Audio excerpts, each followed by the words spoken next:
স্বাগতম দর্শক বন্ধুরা, আপনাদের সকলকে আমি অনুপ বিশ্বাস, আর আপনারা দেখছেন এটাই রিয়ালিটি। দর্শক, আজকের এই প্রতিবেদনে আমরা আপনাদের দেখাবো ভেনিজুয়েলার পর এবার কি ইরানের উপর হামলার আশঙ্কা তৈরি হচ্ছে। ওয়েস্টার্ন মিডিয়া এখন এমন একটা ন্যারেটিভ প্রচার করছে যে আয়াতুল্লাহ খামেনি রাশিয়ায় পালিয়ে যেতে পারেন। ওদিকে ট্রাম্প প্রশাসন ফার্সি ভাষায় পোস্ট করে মানসিক চাপ সৃষ্টি করছে এবং ইঙ্গিত দিচ্ছে যে ইরানের পরিণতিও ভেনিজুয়েলার মতোই হতে পারে। আমেরিকা সরাসরি সিগন্যাল দিচ্ছে আফগানিস্তানের মতো ব্যর্থতা এবার আর হবে না। এবার ইরানে হবে চূড়ান্ত ফয়সলা, হবে অ্যাকশন। তাহলে আসুন শুরু করা যাক আজকের এই ধামাকাদার প্রতিবেদন। দু তিনটি খুবই গুরুত্বপূর্ণ খবর আছে, মনোযোগ দিয়ে শুনবেন। দর্শক, ভেনিজুয়েলার প্রেসিডেন্ট নিকোলাস মাদুরোকে আমেরিকার কমান্ডোরা দিনের আলোয় পার্সেল করে তুলে নিয়ে গেল। প্রশ্ন একটাই, এটা কি আদেও কোনো গ্রেপ্তার, নাকি এর আড়ালে লুকিয়ে আছে আরও গভীর, আরও জটিল কোনো রাজনৈতিক নাটক? ডোনাল্ড ট্রাম্প ও নিকোলাস মাদুরো এই দুই নেতার মধ্যে সাজানো কোনো সমঝোতা, নাকি আন্তর্জাতিক রাজনীতির এক নতুন ধরনের এক অপারেশন? এই প্রশ্নগুলোর উত্তর খুঁজতেই আজ সকালে আমি আপনাদের জন্য একটি বিস্তারিত প্রতিবেদন প্রকাশ করেছি। যারা এখনও সেই প্রতিবেদনটি দেখেননি তাদের কাছে আমার বিনীত অনুরোধ, এই আলোচনা শেষ হওয়ার পর অবশ্যই সেটা দেখে আসবেন, কারণ সেখানে এমন অনেক ইনসাইট রয়েছে যেগুলো না জানলে এই পুরো ঘটনাটির আসল তাৎপর্য ধরতে পারবেন না। হঠাৎ করে একটি দেশে ঢুকে পড়া, সে দেশের প্রেসিডেন্টকে তুলে নিয়ে যাওয়া, এটা কোনো সাধারণ ঘটনা মোটেই নয়। এটা আন্তর্জাতিক আইন, রাষ্ট্রের সার্বভৌমত্ব এবং বৈশ্বিক শক্তির ভারসাম্য সবকিছুই একসাথে প্রশ্নের মুখে দাঁড় করায়। আর এই ঘটনার ঠিক পরেই ওয়াশিংটন ডিসি থেকে তেহরানের দিকে একটা সিগন্যাল ফায়ার করা হয়েছে। বার্তাটা খুব স্পষ্ট, মাদুরো তো জাস্ট ট্রেলার ছিল, আসল সিনেমাটা ইরানে রিলিজ হতে যাচ্ছে। আপনারা হয়তো ভাবছেন আমি বাড়িয়ে বলছি, মোটেও না ভাই। আজ আমি এমন কিছু ইন্টেলিজেন্স রিপোর্ট এবং সাইকোলজিক্যাল ওয়ারফেয়ার বা মনস্তাত্ত্বিক যুদ্ধের ছক আপনাদের সামনে খুলব, যা শুনলে আপনার মনে হবে ইরান কি তবে আধুনিক যুগের কারবালা হতে যাচ্ছে, নাকি এর পেছনে চলছে আরও গভীর কোনো দাবার চাল। আয়াতুল্লাহ খামেনির পালানোর গুঞ্জন, রাশিয়ার কানেকশন আর আমেরিকার অ্যাকশন প্ল্যান, মোটামুটি সব মিলিয়ে আজকের ভিডিওতে আমরা সেই প্যান্ডোরার বাক্স খুলতে যাচ্ছি যা মিডিয়া আপনাকে দেখাচ্ছে না। আপনারা হয়তো ইতিমধ্যেই শুনেছেন যে আমেরিকা ইরানকে হুমকি দিচ্ছে। আমি 2-3টি প্রতিবেদনে এই সমস্ত ডিটেলস আপনাদেরকে দিয়েছি, কিন্তু এবার আমি আপনাদের সেই হুমকির ধারণাটা ব্যাখ্যা করি। দেখুন, রাজনীতিতে একটা কথা আছে, don't listen to what they say, look at what they do. তারা কি বলছে শুনবেন না, তারা কি করছে সেটা দেখুন।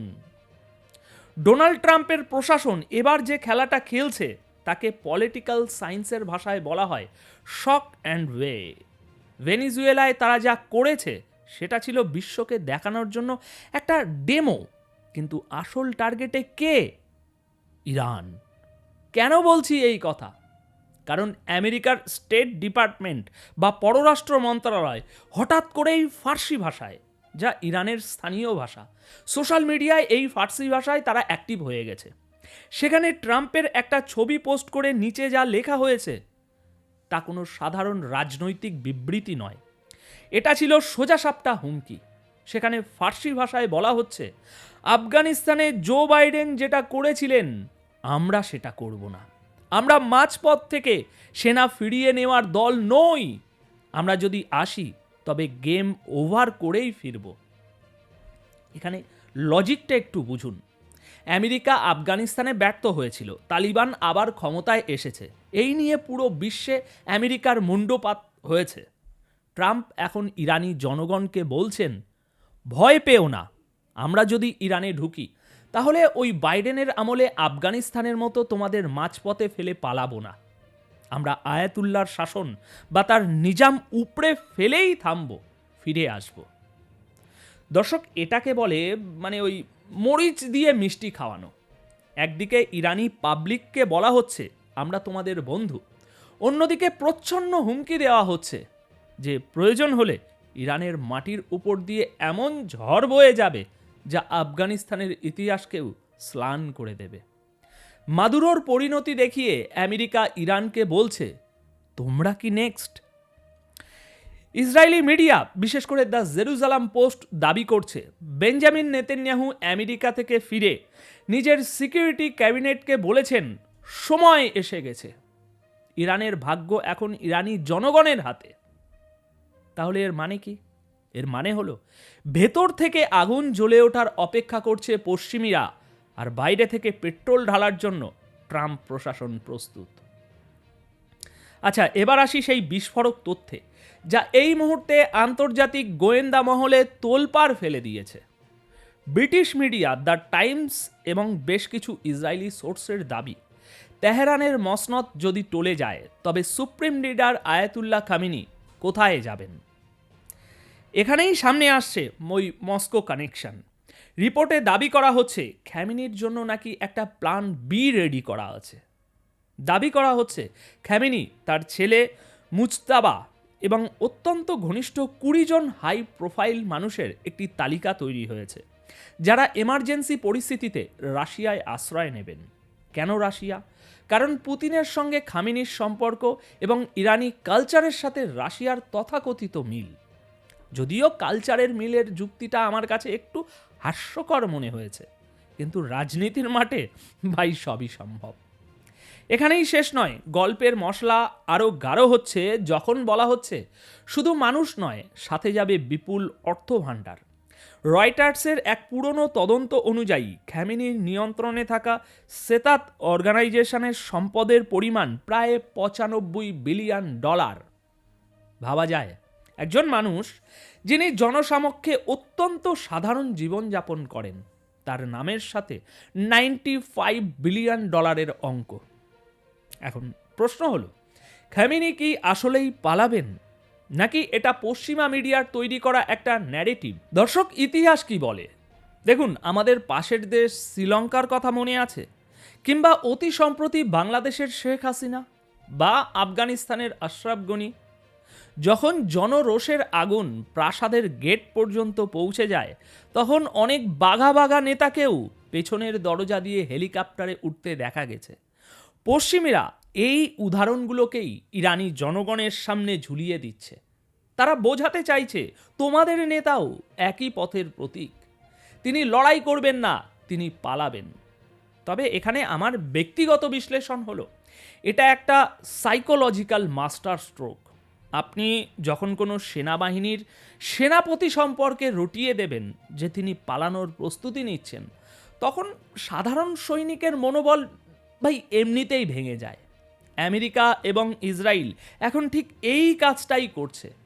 তারা ইরানি জনগণের মগজে ঢুকিয়ে দিতে চাইছে যে তোমরা যার জন্য মরতে প্রস্তুত, তিনি নিজের আখের গোছাতে ব্যস্ত। তবে মুদ্রার উল্টো পিঠটাও আছে। আয়াতুল্লাহ খামেনি গত 40 বছর ধরে যেই পাহাড় সমান চাপ সহ্য করেছেন, তাতে তাকে পলায়ন পর ভাবাটা বোকামি হতে পারে। কিন্তু ধোঁয়া যখন দেখা যাচ্ছে, আগুন কোথাও না কোথাও জ্বলছেই। এবার আসি দর্শক গ্রাউন্ড রিয়ালিটিতে। নিউ ইয়র্ক টাইমসের একটা রিপোর্ট আমার নজর কেড়েছে। তারা দাবি করছে তেহরানের পাওয়ার করিডরে এখন আর আমেরিকা ধ্বংস হোক এই স্লোগান নিয়ে আলোচনা হচ্ছে না, আলোচনা হচ্ছে নিজেদের অস্তিত্ব রক্ষা বা সার্ভাইভাল মোড নিয়ে। ইরানের ভেতর থেকে নাম প্রকাশে অনিচ্ছুক কিছু উচ্চপদস্থ কর্মকর্তা নাকি স্বীকার করেছেন সিস্টেম কাঁপছে। ভেতর থেকে এবং বাইরে থেকে দুই দিক থেকেই চাপ আসছে। একদিকে রাস্তায় সাধারণ মানুষের ক্ষোভ, অন্যদিকে ট্রাম্পের সর্বোচ্চ চাপ। এই অবস্থায় সুপ্রিম ন্যাশনাল সিকিউরিটি কাউন্সিল নাকি জরুরি মিটিং ডেকেছিল। সেখানে আলোচনার বিষয়বস্তু ছিল, যদি আমেরিকা হামলা করে তবে কি আমরা পাল্টা মারব নাকি আলোচনার টেবিলে বসব। এবং সবচেয়ে ভয়ের ব্যাপার হলো নিজের দেশের বিক্ষোভকারীদের উপর কতটা বল প্রয়োগ করা যাবে। কারণ ট্রাম্প পরিষ্কার বলে দিয়েছেন, বিক্ষোভকারীদের উপর গুলি চললে আমেরিকা বসে থাকবে না, লোডেড গান নিয়ে আমরা রেডি। দর্শক, এই হুমকিটা কিন্তু সাংঘাতিক। এর মানে হলো ইরান যদি তার অভ্যন্তরীণ বিদ্রোহ দমন করতে কঠোর হয়, আমেরিকা সেটাকে অজুহাত বা জাস্টিফিকেশন হিসাবে ব্যবহার করে হামলা চালাবে। অনেকটা লিবিয়া বা সিরিয়ার মতো পরিস্থিতি তৈরির করার একটা ব্লুপ্রিন্ট। কিছু সোর্স বলছে খ্যামিনিকে সিরিয়ার বাশার আল আসাদের উদাহরণ দেয়া হচ্ছে। আসাদ যেমন রাশিয়ার দয়ায় এখনও বেঁচে আছেন, খ্যামিনিকেও নাকি সেই পথ বেছে নিতে হতে পারে। তবে পার্থক্য হলো সিরিয়া আর ইরান এক নয়। ইরানের জিওপলিটিক্যাল গুরুত্ব অনেক বেশি। এখন প্রশ্ন হলো, এই খবরগুলো কি সত্যি, নাকি এগুলো সেই যুদ্ধের অংশ যেখানে বুলেট খরচ না করে শুধু কলম আর কিবোর্ড দিয়ে প্রতিপক্ষকে ঘায়েল করা হয়? আমার মনে হয় ইরান এখন একটা অত্যন্ত ক্রিটিক্যাল মোড়ে দাঁড়িয়ে। তাদের ঘরের ভেতরে বিভীষণ তৈরি হয়ে গেছে, আর বাইরের শত্রুত্ব ভাই অভাবই নেই। দর্শক, এবার একটু আবেগের চশমাটা খুলে বাস্তবতার লেন্স দিয়ে পরিস্থিতিটা দেখি। আমাদের দেশে বা দক্ষিণ এশিয়ার চায়ের কাপে ঝড় তোলার সময় অনেকেই বলেন ইরান দেখে নেবে, ইরান ছেড়ে কথা বলবে না, তাদের ইমানি শক্তি আছে। শ্রদ্ধা রেখেই বলছি, আধুনিক যুদ্ধক্ষেত্রে শুধু সাহস দিয়ে মিসাইল ঠেকানো যায় না। এটা কুরুক্ষেত্রের যুদ্ধ নয় যে তলোয়ার আর গদা নিয়ে লড়াই হবে, এটা হলো টেকনোলজির যুদ্ধ। বাস্তবতাটা তাই একটু তেতো। ইরানের কাছে লড়াকু মানসিকতা আছে জানি, তাদের প্রক্সি গ্রুপও আছে, কিন্তু আমেরিকার সামরিক শক্তির সামনে কনভেনশনাল ওয়ারে ইরান কতক্ষণ টিকবে? আমেরিকার কাছে আছে 5th জেনারেশন ফাইটার জেট, বিশ্বের সবচেয়ে শক্তিশালী নেভেল ফ্লিট এবং এমন সব বাংকার বাস্টার মিসাইল যা মাটির অনেক গভীরে লুকিয়ে থাকা স্থাপনাও নিমেষেই মাটির সাথে মিশিয়ে দিতে পারে। ইরানের বিমান বাহিনী বা এয়ারফোর্সের অবস্থা কি? তাদের কাছে এখনও সেই 40-50 বছরের পুরনো সব প্লেন, যার অর্ধেক হয়তো উঠতেই পারে না। হ্যাঁ, এসব সমস্ত কিছুর জন্য ইরান দায়ী নয়, এগুলোর জন্য দায়ী পশ্চিমা, কারণ নিষেধাজ্ঞার জন্য ইরান কিছুই করতে পারেনি। যারা তাই আবেগের বশে বলছেন যুদ্ধ হোক, দেখে নেব, তারা আসলে ইরানের ধ্বংস চাইছেন। ইরাকের বাগদাদ বা সিরিয়ার আলেপ্পোর দিকে তাকালে বোঝা যায়, যখন পরাশক্তিরা লড়াই করে তখন সাধারণ মানুষের কি দশা হয়। ট্রাম্পের আমেরিকা এবার ভেনিজুয়েলা স্টাইলে খেলতে চাইছে। তারা সেনাবাহিনী নামিয়ে পুরো দেশ দখল করতে হয়তো চাইবে না, তারা চাইবে সার্জিক্যাল স্ট্রাইক, নির্দিষ্ট টার্গেটে আঘাত করে মাথাটাকে কেটে ফেলতে। মাদুরোকে যেভাবে তুলে নিয়ে যাওয়া হয়েছে সেটা যদি ইরানে অ্যাপ্লাই করা হয়, তবে পরিস্থিতির ভয়াবহতা আপনারা কল্পনাও করতে পারছেন না।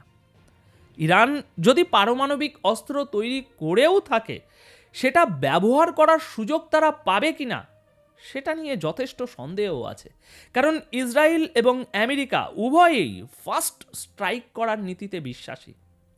এখন তাই সবশেষে ছবিটা অনেক পরিষ্কার। ভেনিজুয়েলার মাদুরো ছিলেন একটি টেস্ট কেস, আর ইরান হলো ফাইনাল এক্সাম। পশ্চিমা মিডিয়া এবং গোয়েন্দা সংস্থাগুলো মিলে এখন যে ন্যারেটিভ তৈরি করছে, তার মূল উদ্দেশ্য তিনটি। প্রথম, ইরানি জনগণের মনে ভয় ও অবিশ্বাসের বীজ বোনা। দ্বিতীয়, খ্যামিনি পালানোর গুজব ছড়িয়ে সেনাবাহিনীর মনোবল ভেঙে দেওয়া। এবং তৃতীয়, বিশ্বকে এটা বোঝানো যে ইরানে হামলা করাটা এখন সময়ের দাবি। আমরা হয়তো ভাবছি এগুলো সব কথার কথা, কিন্তু ইতিহাসের পাতায় চোখ রাখলে দেখবেন সাদ্দাম হোসেন বা গাদ্দাফির পতনের আগেও ঠিক এই একই ধরনের স্ক্রিপ্ট লেখা হয়েছিল। প্রথমে গুজব, তারপর নিষেধাজ্ঞা, তারপর অভ্যন্তরীণ বিদ্রোহ এবং সবশেষে মানবিক কারণে সামরিক হস্তক্ষেপ। তাই এখন লাখ টাকার প্রশ্ন হলো, ইরান কি পারবে এই চক্রব্যূহ বা ফাঁদ থেকে বেরিয়ে আসতে, নাকি পারস্যের হাজার বছরের গর্ব এবার সত্যি ইতিহাসের অতল গহ্বরে হারিয়ে যাওয়ার ঝুঁকিতে পড়েছে? আপনাদের কি মনে হয়, খ্যামিনি কি সত্যি রাশিয়ার পথে হাঁটছেন, নাকি তিনি শেষ রক্তবিন্দু দিয়েও লড়াই করবেন? আর আমেরিকা যদি সত্যি ইরানে হামলা করে, তবে বিশ্বজুড়ে এর ফলাফল কি হতে পারে? কমেন্ট বক্সে আপনাদের মূল্যবান মতামত অবশ্যই জানাবেন, কারণ আপনাদের প্রত্যেকটা কমেন্ট আমাদের নতুন করে ভাবতে শেখায়। ভিডিওটি ভালো লাগলে শেয়ার করে বন্ধুদেরও আসল সত্যটা জানার সুযোগ করে দিন। দেখা হচ্ছে তাহলে পরের প্রতিবেদনে আরও কোনো গোপন সত্য নিয়ে। ততক্ষণ পর্যন্ত চোখ কান খোলা রাখুন, কারণ পৃথিবীটা যেমন দেখছেন ঠিক তেমনটা নাও হতে পারে। ধন্যবাদ আপনাদের সকলকে।